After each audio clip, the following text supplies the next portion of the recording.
So, my research says when jazz first was trying to come into India, it was coming in whispers through these colonial ballrooms and smoky Bombay clubs. But now the scene has changed thanks to these two gentlemen here in a podcast. They have done enough, and now we see the resurgence. I have with me the godfather of Indian jazz, Mr. Louis Banks, and the architect of rhythm, Mr. Ranjit Barot. Between these two, they have actually worked with legends, mentored icons, and now they have done, I think, enough, everybody knows that, to shape a new sound which has which is kind of Indian as well as international. So we'll not be talking to music artists, we'll be talking to musical history. Should I say that? Is that good enough? Yeah, no. He's, it's the funny thing is, the newness of music really is just a reflection of the times we live in. It's like energy; it can't be destroyed or dissipated. It's forever. It's just that you need enough people to represent what the spirit of jazz is. Jazz isn't just a set of notes. It's a way of life. It's a way of communicating, and you could know all the theory and still suck at playing jazz. So, but he is the man that started the fire, and I have a story. I went to see Louis and Braz Gonzalez play with their quartet, and I think I was still in school. And I found out they were playing at an auditorium called Birla Matishri, the one down, you remember, in the basement? Oh, yeah.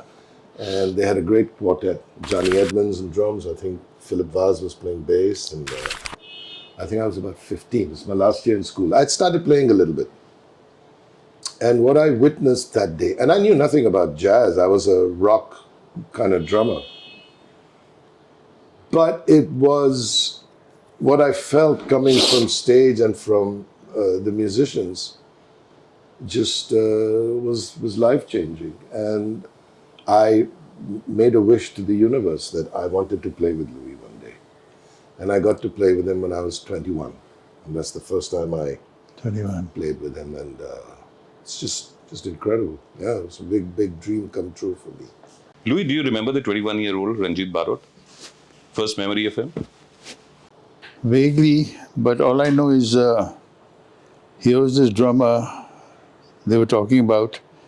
When I first heard him play, it was like he was on fire, really. And I said, hey, I could use that. Yeah, to shape my music. Yeah. And then, good for me and for everybody, he took a fancy to jazz. And the quality of improvisation, which is so big in jazz. I mean, that is jazz. Yeah, it's improvisation. And he took a liking to that. And the things he brought to the table was incredible. Yeah. He was my favorite drummer then, and still my favorite drummer now.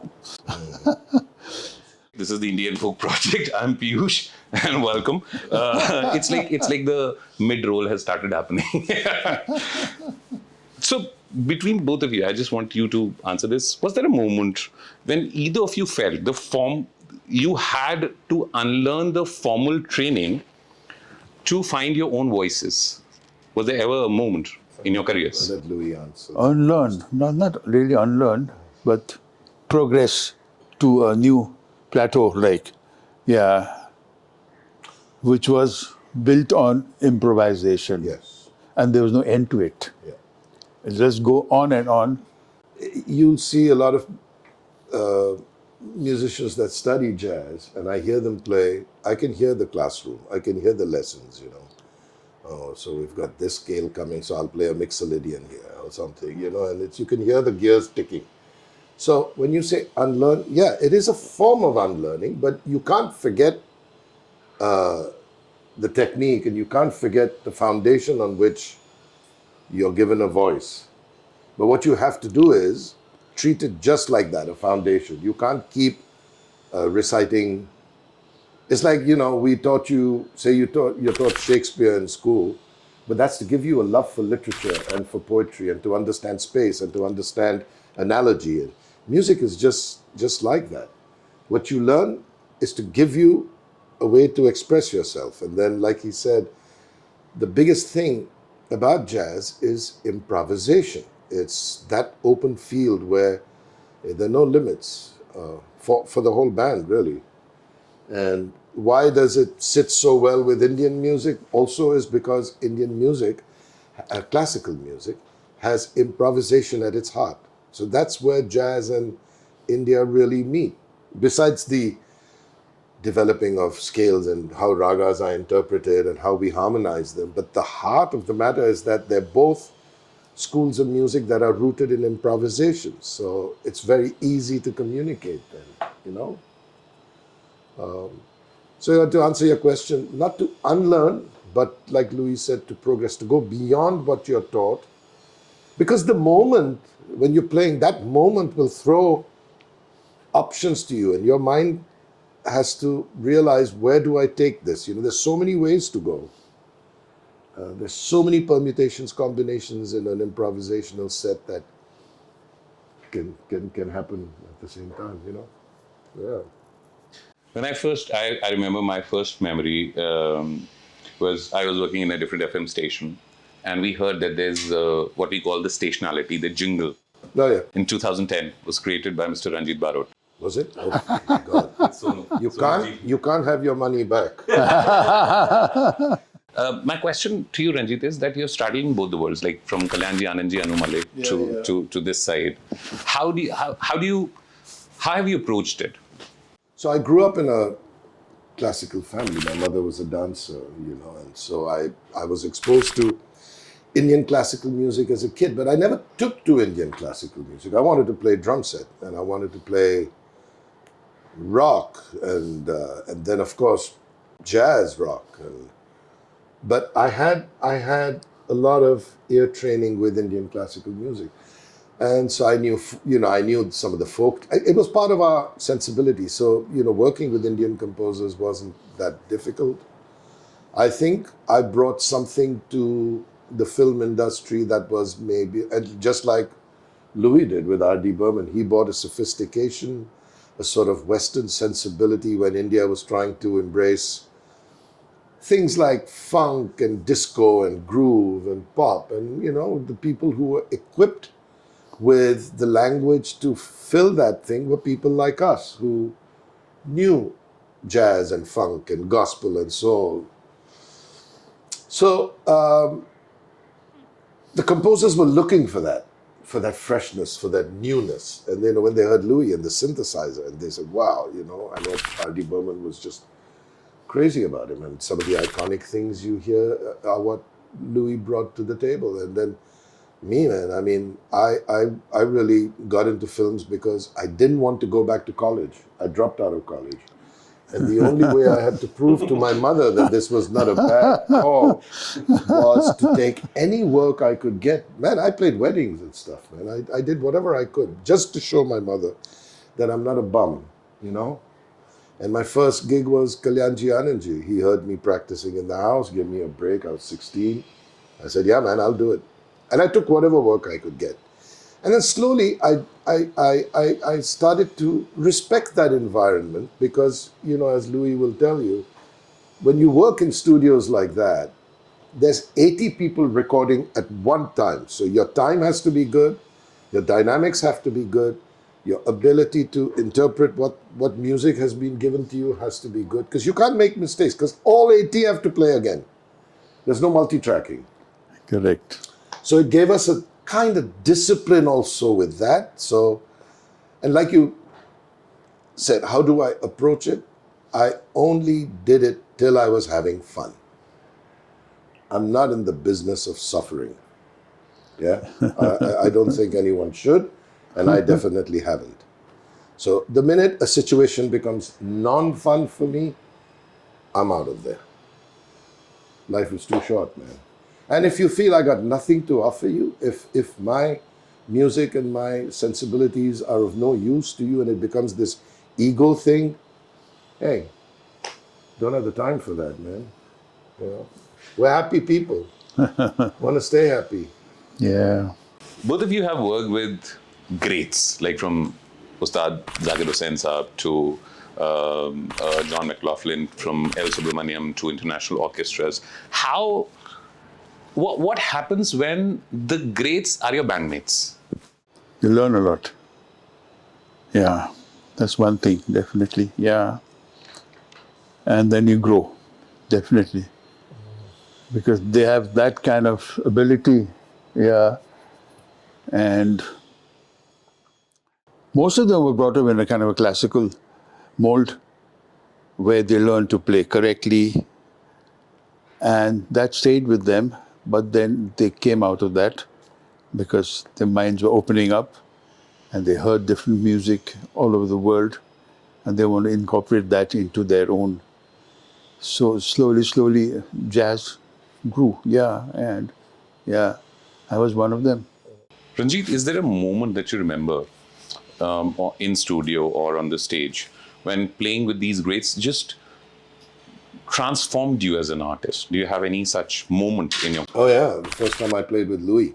First of all, I was super like stoked and excited, and I was like, and also like, you know, I want to be able to. I want this gig, you know, I want this job. And Louis was like light years ahead of all of us, you know. So I learned every show that I played. Also, see, it's the first time I got to step out of the country. So I would copy drummers. I would look at every drummer that I got to see internationally because we had no YouTube, no video, no radio. Absolutely. So you're learning on the fly. And I would steal something from and then try it on the stage. And that's how I grew. And yeah, and then when I was with, you know, I wanted the job for John McLaughlin, you know, I mean, playing with him. What you learn is incredible from all of these people. It's you get shaped. The dialogue that you have with your band people and with your mentors shapes you. It gives you a form. It gives you an identity. But you must be open enough to understand that if they're giving you feedback, it's not criticism. It's just, hey, how do we maintain the vision of the composition and yet improvise, and what do we do and how? So I tell you something, I think I've been one of the luckiest musicians in the country because I've had the best musical education. You can't, if you paid Berklee College of Music or whatever, you will not get this. You know, the real time, what I got. Real time. Is learning on the job? Oh yeah, Learning on the we're job. still learning. And you could learn from a 12-year-old kid. You might have something suddenly and you're going, whoa, because it's happening. You know, the world is full of good energy. I know a lot of musicians go, oh man, those were the days. Yeah, those were the days in some way. There's a lot happening now. It's just not enough avenues and not enough support for that kind of energy. You know what I mean? I think if you stop learning, it's over. No, any decent musician will tell you. And the beautiful thing is that you're talking about unlearning. When you go on stage, you know, when you sit at your instrument, you've done this a million times, but it's the first time every time. Correct. And it's the instrument looking at you, and you're looking at the instrument, and the instrument is saying, show me what you got today. Oh, it's like that. Every instrument just looks at you and says, when you're dead and gone, I'll still be here. So show me something. Excite me today. Yeah. And you have to dig deep because it's improvisation music. If it's pop, if you're asking me to play the theme from Titanic, yeah, sure. I love the song, but it's not going to like keep me up at night. But when you go on stage with somebody like Louis or John, you have to dig deep. And you said, how does it feel to be with these bandmates? Not only is it exciting, it validates you. If somebody like Louis hires me or somebody like John hires me, it gives me some courage, like, okay, I'm okay, because it's easy to get lost, it's easy to have self-doubt. It's easy to have, am I good enough? We don't know in this world of Instagram, likes, this. I mean, that stuff is a total wasteland for me, you know? So playing with your mentors and people you love and respect gives you validation. It says, okay, I'm on the right path. If they think I'm okay, must be something there for me to build on, Yeah. Louis, this is a question for you. If I take you 15, 20 years back, you were playing with the greats. At one point, and greats and your peers as well. At one point of time, does one realize that, oh, now I have started becoming a master in the room? I will never master. Throughout my life, I'll be learning. Yeah. So, but there are different stages, of course. Yeah, and depends on who you're playing with, and on stage you're learning. Actually, yeah, you play with the greats of God. The things you learn on stage at the moment, spontaneous, and if you can cope with it, I think you got something. No, exactly what Louis said. I don't think you ever become a master because then it's the end of the road, really. And if you become a master and you have the need to tell someone you're a master, you're definitely not a master. Correct. No. That the samne wale gives you that respect. It's like respect is such a thing that you got to earn it, You may think you deserve it, but if it's shown and presented to you, you accept it graciously, and sometimes it's not presented to you. And that's not a commentary on you at all. If somebody disrespects you or doesn't show you the respect you deserve, that's their problem. I mean, it's nothing to do with us, really, But we'll always be students. We'll always be. I think I'm more excited about music now than I was before because actually it's starting to make a little sense to me, somewhat. Like, wow, this is what we've been doing. And, first we do it instinctively because it's in our DNA, this music we're playing.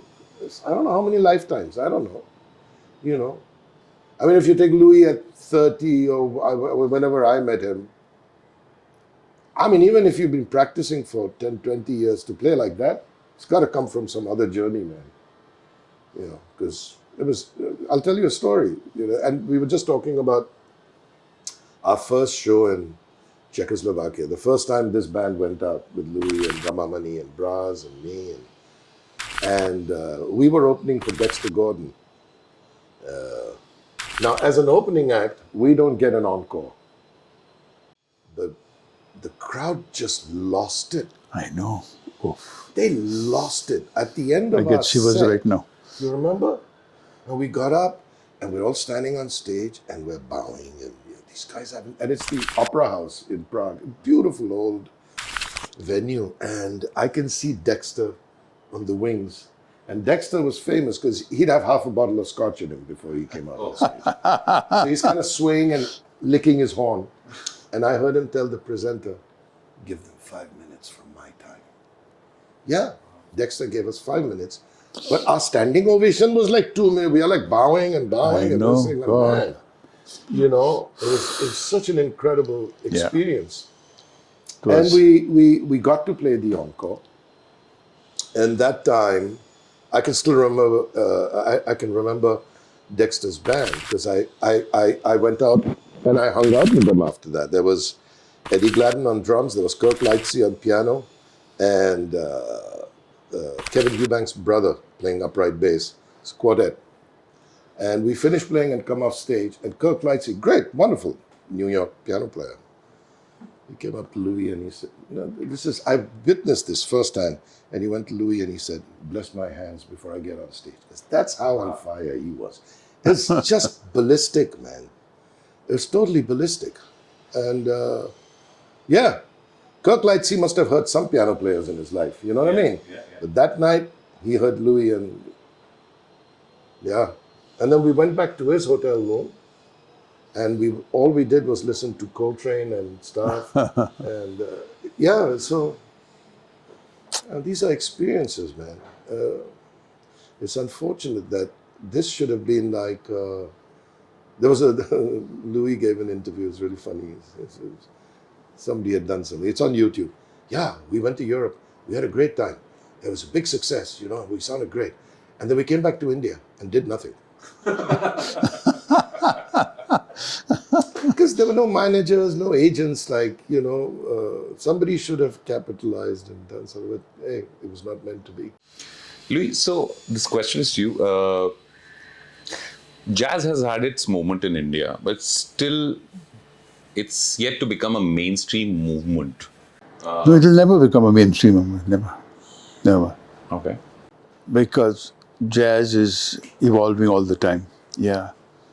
So it'll never become mainstream. Yeah. People will not be able to keep up with it.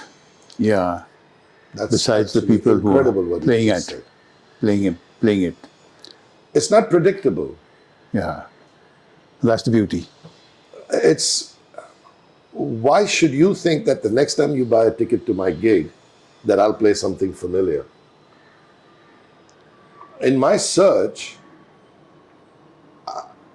I don't know what I'm going to play, besides Correct. a form of something, which is a meeting point for the band, really. If you write a melody and a head, that's just so that everyone can say, okay, we all agree on this. Yeah. After that, it's a discussion. So we don't know what that discussion is going to be. Every time you play it, it's different. Yeah. And, Yeah. That's the beauty of jazz, really. Yeah. And listen, even in America, you can't say it's mainstream. I mean, what did it become mainstream? It became like, okay, when you go back to the 50s, 60s, the big band stuff and the dance halls, and it was mainstream because people went out and they danced and it was something playing. But the minute it became, Charlie Parker, and it became John Coltrane, Miles Davis, Sonny Stitt, Sonny Rollins, Dexter, and it started splintering into, and then people were like, wow, this is going everywhere now, you know? And then it got delegated to smaller clubs because it wasn't even mainstream then. I mean, how many jazz musicians made a lot of money? Very few, in their lifetime. Miles, Sonny Rollins, a lot of them moved to Europe because America couldn't keep up with them. Yeah, Europeans were hungry for that, So, yeah, it'll never be mainstream. And also understand never. something. I told this to this young kid the other day. In India, we're foreigners. Clearly, when you said that, okay, Hindustan aane ke baad. We're foreigners. We're foreigners. We play a music that is foreign to this country. Listen, you want music you can talk over, man. You go to a party, you want music that you can speak over and where you can have a conversation. Jazz, you got to shut up and listen. Do you have the silence and the bandwidth to stay off? Because your mind is all over the place already. The phone has told you 20 things. Ping, that reminder is there, and then the office, and you got to be in a space where you're going to witness something spiritual, and you got to quieten down and appreciate this search that's going on stage. Listen, man, it's a very deep endeavor, playing music and playing jazz. And I told somebody, when you buy a ticket, why do you think that you should only be entertained? You're coming to see me and my band for 75 minutes, an hour, struggle with information and what to make of the moment. Imagine how fantastic this window is. How many people get to see it? We are most vulnerable then. Because we don't know. We're so at the mercy of the moment. And you are seeing. And if we conquer that and make something of it, you got to see something that will never be created again. And that's still not enough for you. So evolving is too polite a word. Now, tickets is a great segue to bring in why we are here on the 30th of April, International Jazz Day. St. Andrew's Auditorium. Yeah. We are honoring Ustad Zakir Hussain. Would you like to speak about it? Paying tribute to the great man. God shared so many moments with him that I will cherish really. He was the kind of a tabla player, and there are many tabla players who maybe have the same kind of technique and expertise. But Zakir Hussain, when you play with him, it's something different. And I learned that so many times when I went on stage, and we had a kind of a program lined up, but I was just thinking, how can I do something different as an opener? So I told Zakir, you want to do a duo? You say, go for it. He's that kind of a guy. And I've just played something that he's never heard before. And the way he just blended into it. And it was called magic, absolute magic, yeah. I couldn't do it with anybody else, yeah. Whew. He was like a family to you, Ranjit. Yeah, he's my Guru Bhai. Means his father was my Guru too. So we are Guru Bhai, Guru brothers, and also he was like my elder brother and mentor. Really, we were family. I mean, Abadji would be in my house 3-4 times a month, just because him and my mother were very close. So I was very fortunate. But Zakir Bhai was the kind of guy that, there's a line in that movie, Beautiful Mind, about the mathematician. And Zakir Bhai is the kind of guy that would climb the highest mountain and then shed a light for you to show you the way up. He was that kind of guy. He'd do all the work, but he's waiting for you, He gave so many people a chance to express themselves, play, give them a platform. Because, if you played with Zakir Bhai, it validated you and gave you a little stature, And then what you made of that opportunity is up to you. But what Louis is saying earlier about his approach, the thing is that because he moved to California when he was 16, he had everything in his playing, He understood congas, he understood drum set, he understood Latin and, Afro-Cuban. So you'd hear that come out in his playing because he'd suddenly swing it. And, it was all this, it was still the tabla, but it was full of a lot of other information. Correct. Which made him accessible to sax players and bass players, and he could play with anybody. Yeah. Because then the tablas just became a vehicle for all his knowledge of world percussion, rhythm, and melody, and he had it all, which is why he was different from other tabla players. And when he would play tradition, it was impeccable. It was totally. But when he played in a jazz setting, he was a jazz musician, not a tabla player. He was a jazz musician. So it's incredible, to have that duality is special. And with his passing, we've experienced a big void. It's not just the void of a human being, mentor, and a musician. Some of the glue, the fabric of the system threatens to let go unless we keep it together, because his morality was also very strong. He was a very, very sincere, upright, very, very no-nonsense kind of guy, And we don't have enough of those people. Everyone's just fashionable, He wasn't fashionable. He dictated fashion, He was the kind of guy. And India paid attention to him because he was like the big brother. He even if you were a sitar player, that's the beauty, no?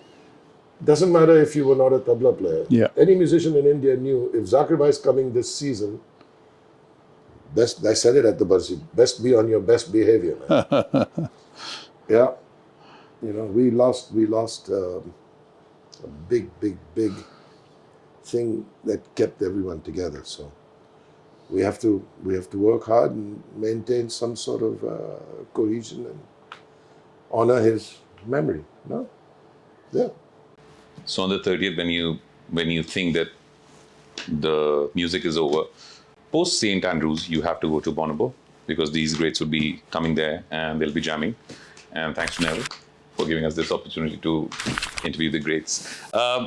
In my limited understanding, Ranjit,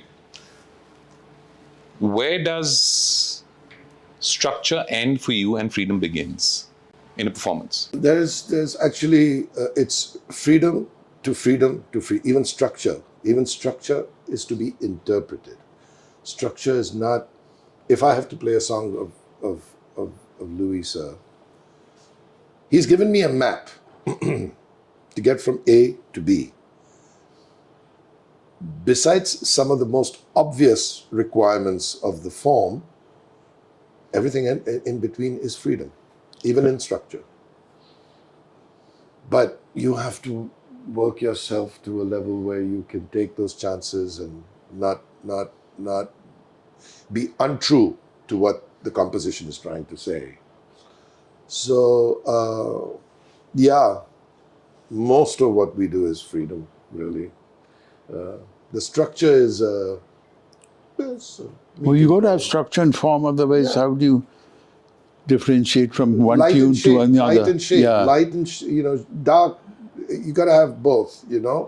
Meeting points and go away. Meeting points and go away. It's like that. That is just for identity. Yeah. Oh, I'm playing. Yeah. This tune, then I'm not playing that tune.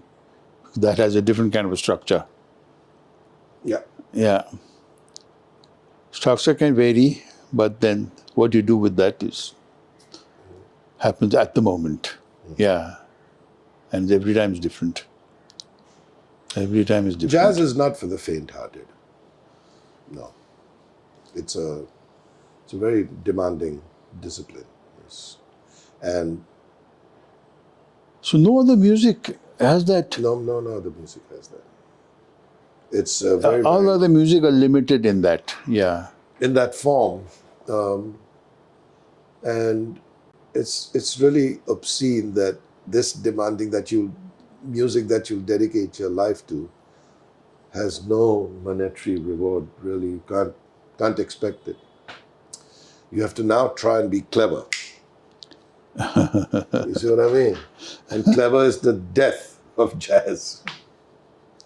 Clever is clever, And there are some clever people out there who I listen to also. I love it, but I don't want to do it. I listen to it in the car or something. There's some nice things, but I got corrupted right at the beginning. Really. My life trajectory has been such. My wife will say sometimes, like, you listen to this commercial, it's so easy for you to do. I said, that's the whole thing.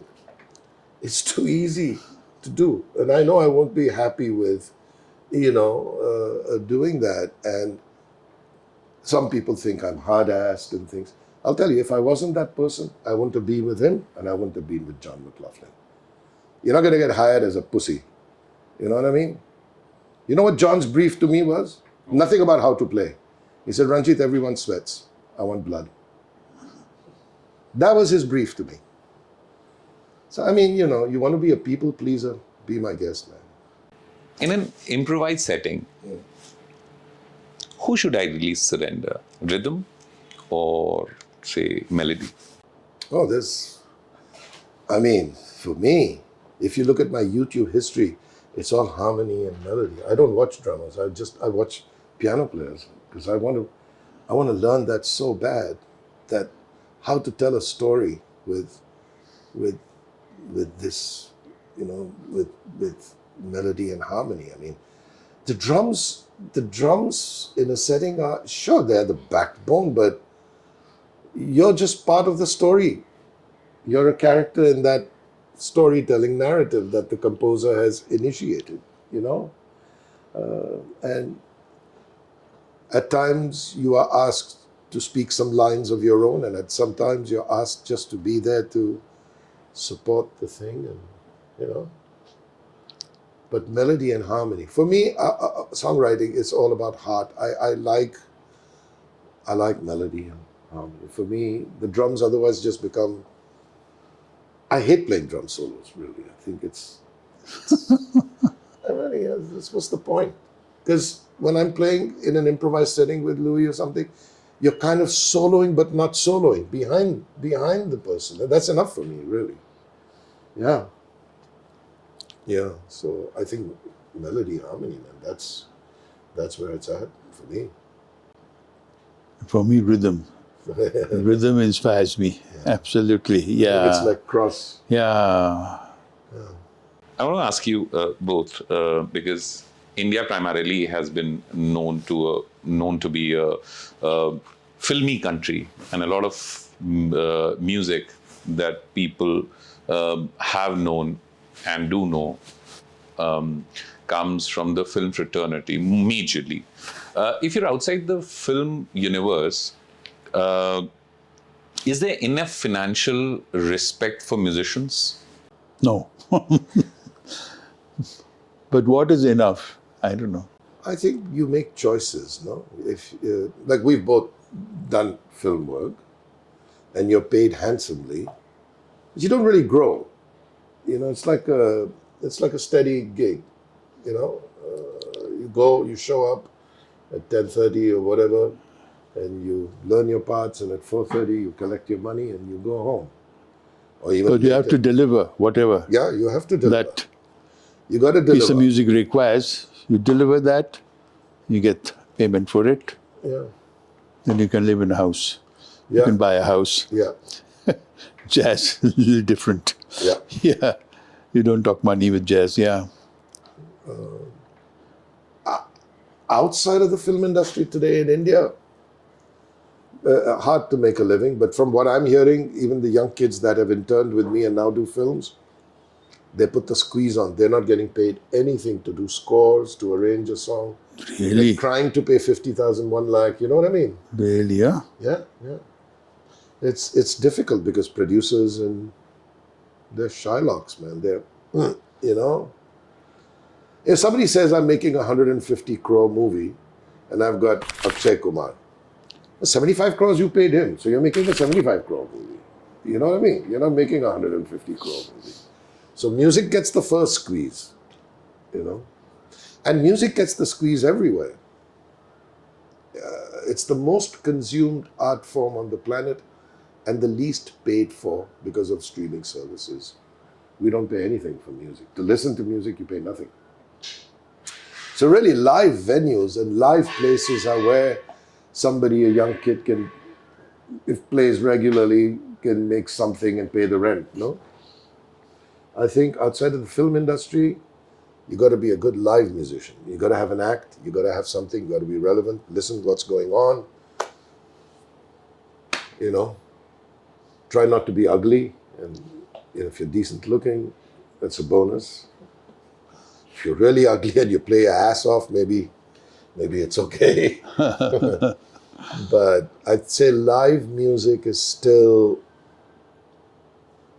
some way of making a living.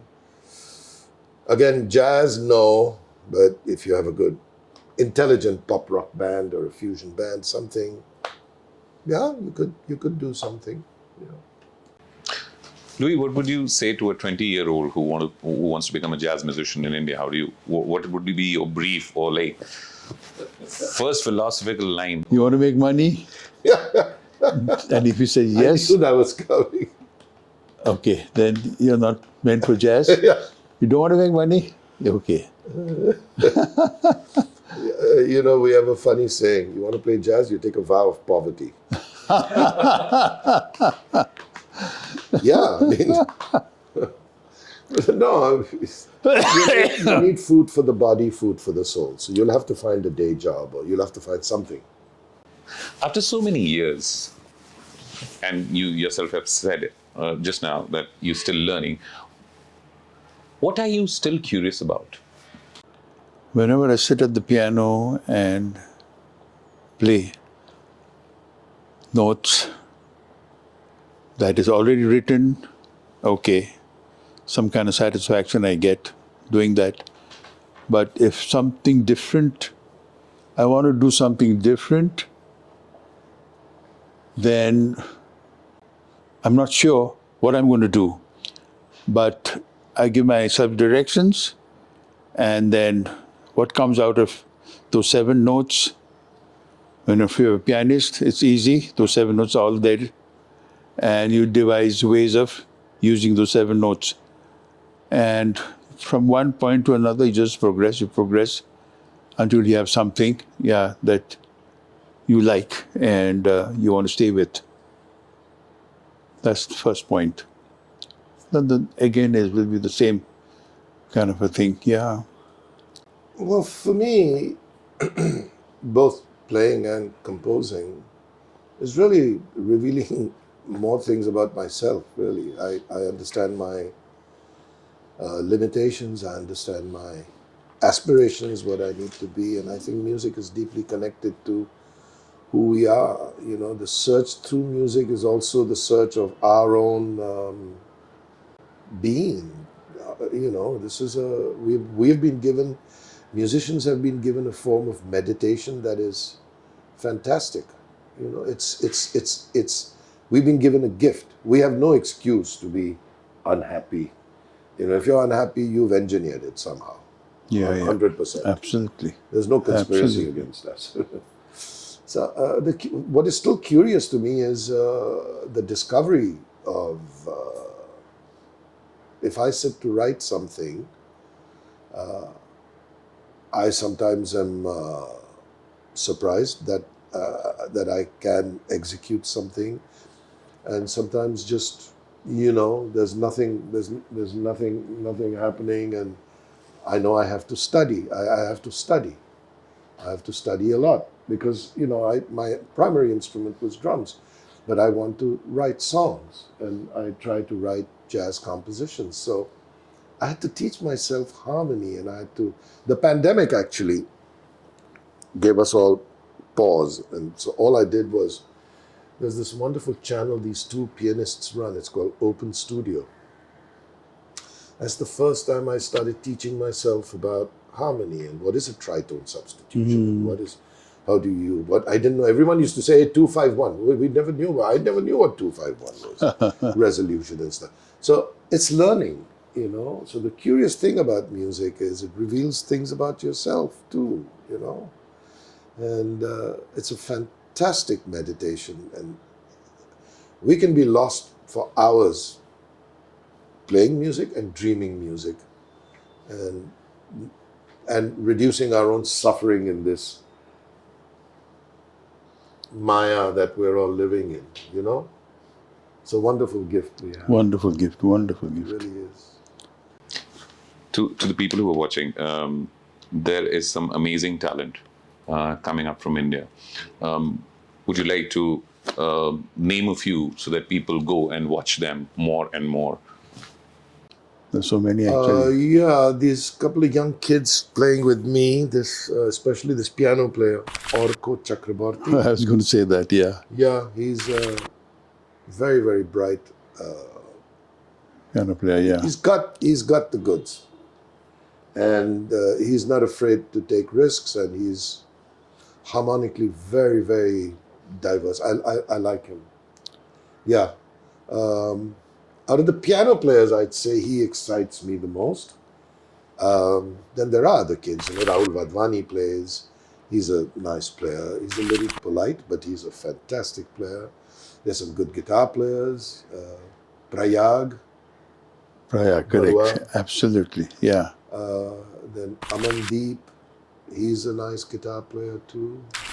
Drummers, Arjun, who plays with Orko. He's a nice player. These are the younger kids that I'm seeing. Clinton Cerejo's son now, Noah, is bursting on the scene, you know. So yeah, if you hear these names, they're worth a watch. I think you should go and see them. One final question before we wrap up. After all these years of filling rooms with your sound, what does silence mean to you? Death. Death. One word. I can relate to that because I'm not big on going sitting in a spa in Rishikesh and not listening to anything. You see what I mean? I can listen to nature for a bit.